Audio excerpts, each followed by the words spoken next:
Now, I will start with Professor Femi Olufunmilade here.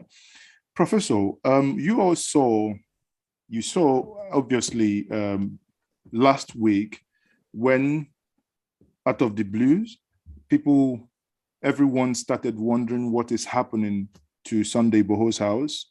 Before we knew it, when day broke, we saw blood flowing, littered everywhere, properties destroyed, and a lot of properties, both cars that were parked outside were destroyed.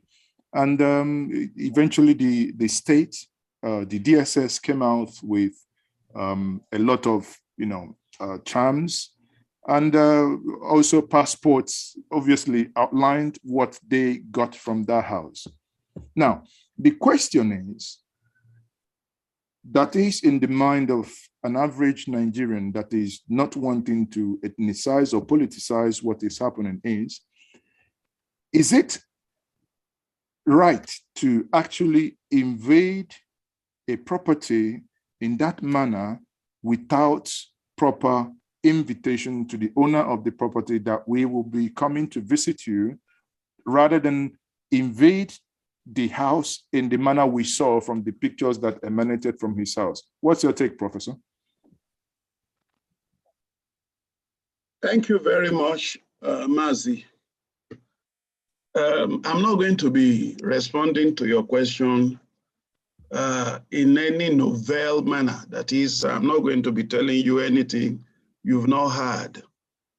This is one incident that has attracted scores upon scores of informed commentaries on TV, on radio, in the regular media, in the social media.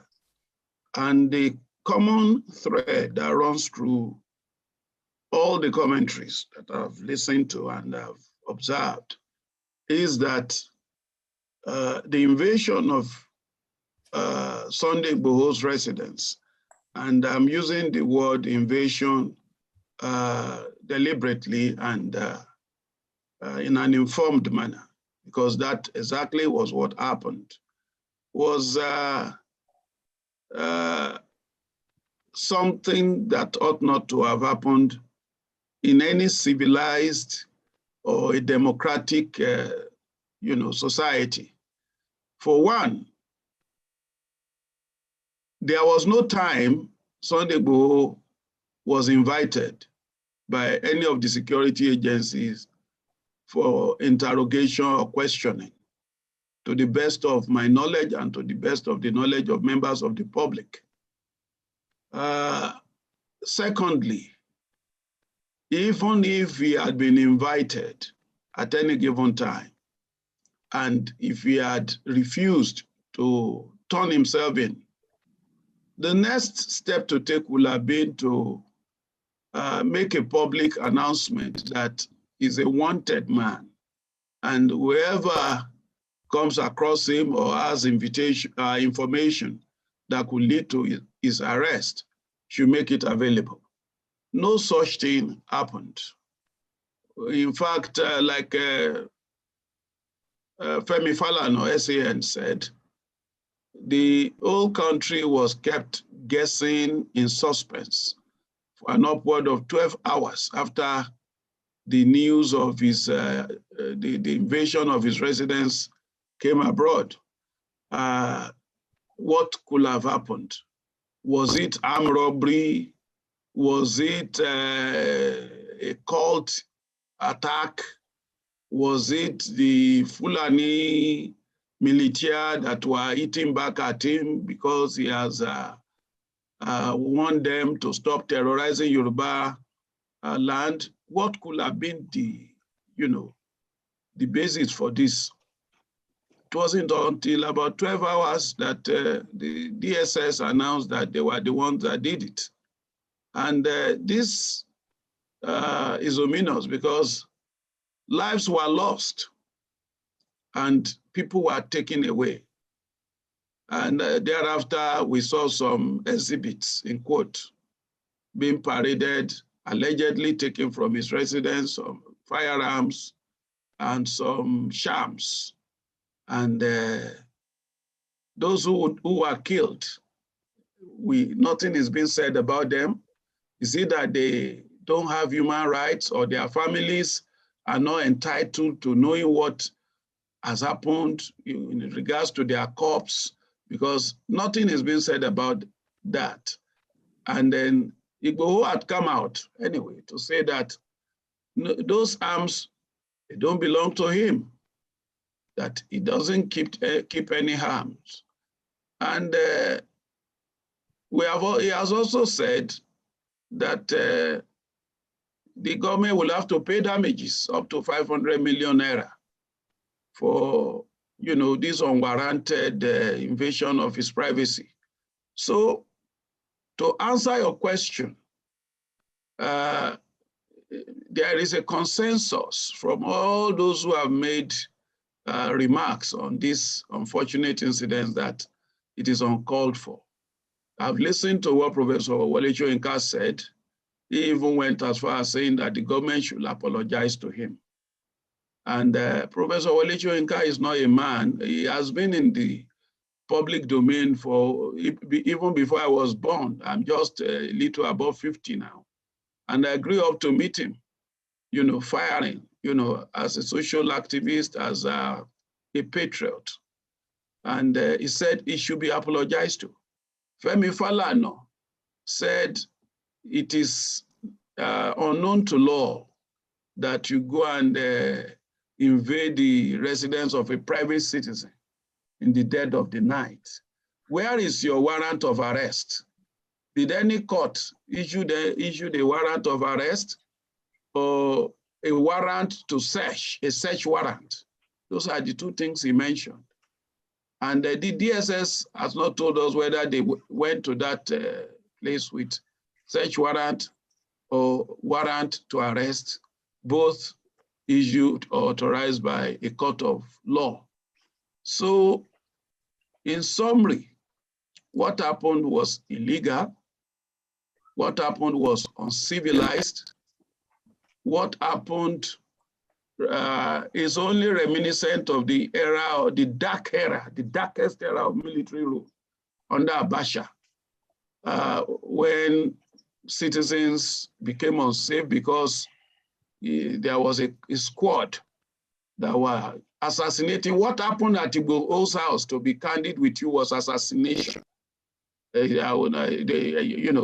the DSS is free to go to court and prove that they were right in respect of what they did. The country is asking, where are the footages to show that these people resisted arrest in court, assuming you had every authorization to be there? Because what we had was that some of them were butchered, actually. What could have led to that? And we want to see the footages showing that those arms purportedly carted away from Igboho's house were actually taken away from his residence. Because we can't all just keep quiet and allow this kind of thing to just happen, whereby who knows who is next? Just because you are in government and you are an agency of government and you are so self-righteous that you can invade, you can just get to anybody's home and then kill him and then come and tell us that he was resisting arrest. The Igboho they are talking about, by the way, there is no single incident that I'm aware of where he has killed anybody. No single incident where he has killed anybody. The only time I saw him with a firearm was when he went to Igangan, and what I saw with him is more or less maybe a double barrel or something, that he was on a podium, not hidden. Whether somebody gave it to him there, whether he used it to protect himself while there.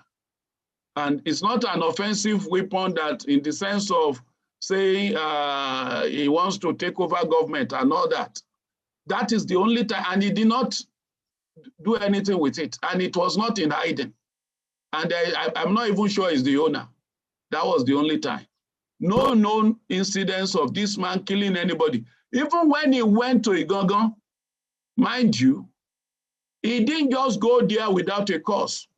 His uncle, Dr. Aborode, a man with a PhD degree, as Igboho himself always liked to draw your attention to whenever he's talking about him with tears in his eyes. This man who studied and read up to PhD level, that's how Igboho would talk. Imagine that. You know what it means for someone to study up to PhD level. Thriving in Germany. He was wooed by his family members. Please come and do something for us at home. So he came home, listening to their appeal by popular demand, to start a major farming enterprise running to about 300 hectares. And that was where these Fulani militias that they call S-men kidnapped him. And his wasn't the first. It was just that that was the case that would bring the whole terror going on in that place into the national limelight. The king of that community, a prince of Igangan, the son of the Ashigangan was kidnapped, and they demanded 10 million. They pleaded for 4 million. It was released with 4 million. So that is on record. Then this Dr. Aborode was also kidnapped. They demanded ransom. Ransom was paid, and that was what really paid Sunday. The ransom was paid for my uncle, and yet you still kill him. He now said the person that he was going to face was the Serikin Fulani that was always the go-between for the abductors and their victims, always on the pretense that he was helping out. That, Oga, I'm here. What happened to my uncle? Ransom was paid. You funneled it to the abductors, but they still killed my uncle. Unless you produce the killers of my uncle within the next 7 days, leave this community if you don't want to see my wrath. That was what he went there to do. He didn't kill anybody. He didn't go with guns. It was the Serikin Fulani people that even attempted twice to shoot him at that place. It's on record. And of course, they didn't take his threat lying low. Before 7 days, they eloped. So that was all he did. And it is on record that all these criminal, infractions were committed, and over a long period of time, without any succor coming to the people of that community, before Igboho went there and gave them succor in a civilized manner. The best you can say he did was to go there and issue a threat based on the reputation that this man he has juju, he can do a lot of things, he can command you to, that the ground should swallow you up and he will swallow you up, etc., etc. He can put his hand into the air and command guns to come, and guns to come. So people voted with their feet because they also heard about him. But to say he actually killed any Fulani person or he destroyed any Fulani's property, no, sir, he did not do that. And since he did that, he has slid low. Not too far from that community where the killing of his brother, his uncle, took place, there was another terror called Iskiluwakilu in Kajola, because these are the Barapa area is one of the 3 food baskets of Yoruba land. Kajola, just like Igogo, is another major food producing center. This man took over the entire space and sent a lot of farmers packing. Their wives being raised, their daughters being raped, and then demanding ransom, and cattle were moved onto farms, whether it is a cassava farm or whatever. Nobody could touch him. A lot of people lost their lives, many were maimed. And they were shouting, begging. They were begging Igboho to come again. And Igboho says, no, I will not come, I'm sorry. Because they will say, this Igboho is on too much. Then the OPC now went. Let me just conclude on this one. The OPC then sent 3 of their members to go. And they went with their native power, so we are told, that don't go and kill, so that they will not say, oh, you are brigands and all that. Get this man arrested. And they got him arrested. And they brought him to the police headquarters. and said, see, this is the notorious Iskilu Wakilu you've been hearing about. We caught him, and what happened? What happened is just an episode in a long series of travesty of justice that is making Yoruba people angry. The Iskilu Wakilu of a man was released, and the 3 OPC men that arrested him were locked up and even taken to court. It was just about a week ago that they were released, when the judge said that it was a frivolous case, that it was all right. And the DPP in Oyo State, Director of Public Prosecution, washed his hands off that kind of case. But where did the order come from for Iskilu Wakilu to be released and for those who arrested him to be put in detention? This is what is happening, and it's just that one you are hearing about it because it is everybody put their attention there. But there are so many cases like that. So if you are asking me what they did to Igboho, a lot of Yoruba people see Igboho as a savior, not as a killer. No blood on his hands. He has not destroyed anybody's property.